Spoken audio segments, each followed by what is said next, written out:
Now there was long war between the house of Saul and the house of David. But David waxed stronger and stronger, and the house of Saul waxed weaker and weaker.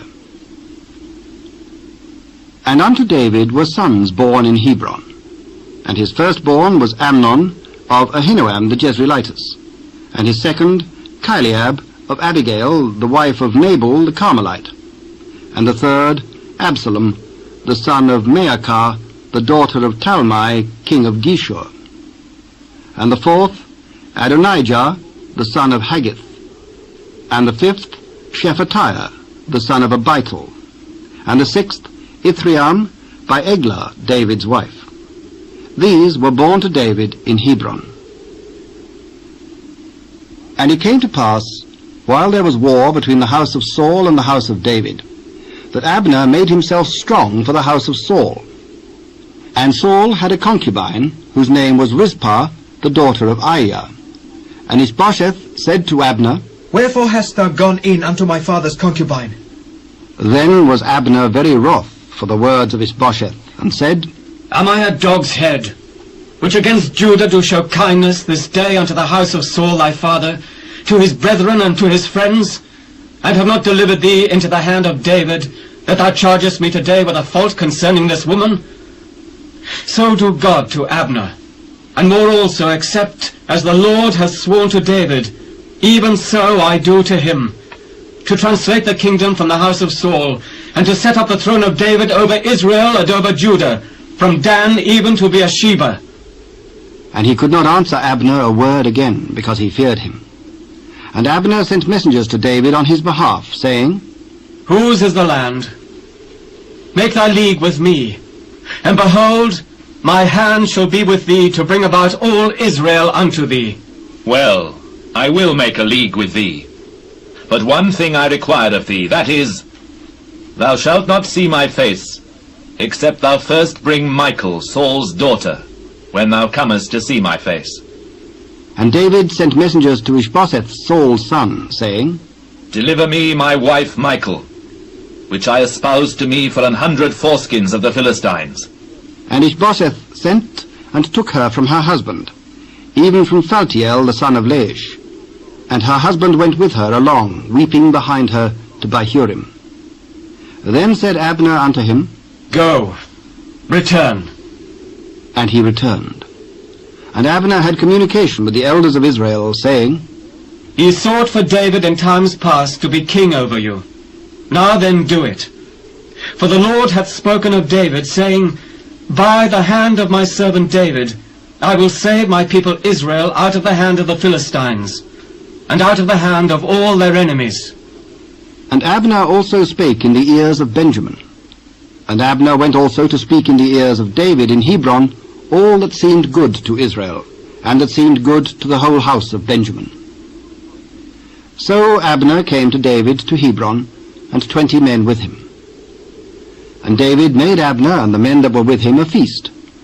And Abner said unto David, I will arise and go, and will gather all Israel unto my lord the king, that they may make a league with thee, and that thou mayst reign over all that thine heart desireth.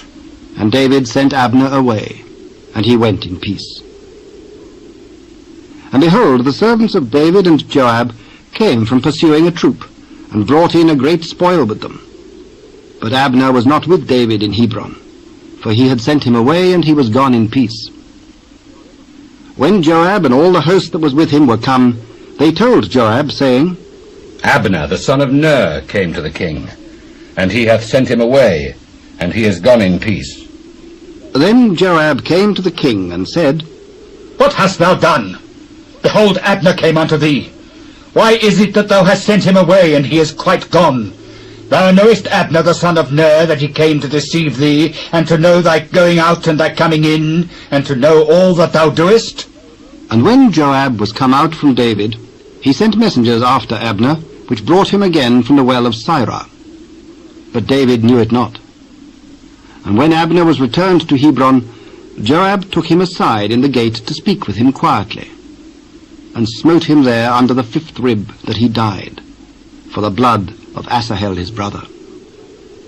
And afterward, when David heard it, he said, I and my kingdom are guiltless before the Lord forever from the blood of Abner the son of Ner. Let it rest on the head of Joab, and on all his father's house.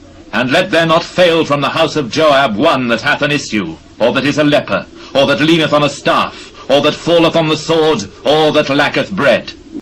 So Joab and Abishai his brother slew Abner, because he had slain their brother Asahel at Gibeon in the battle.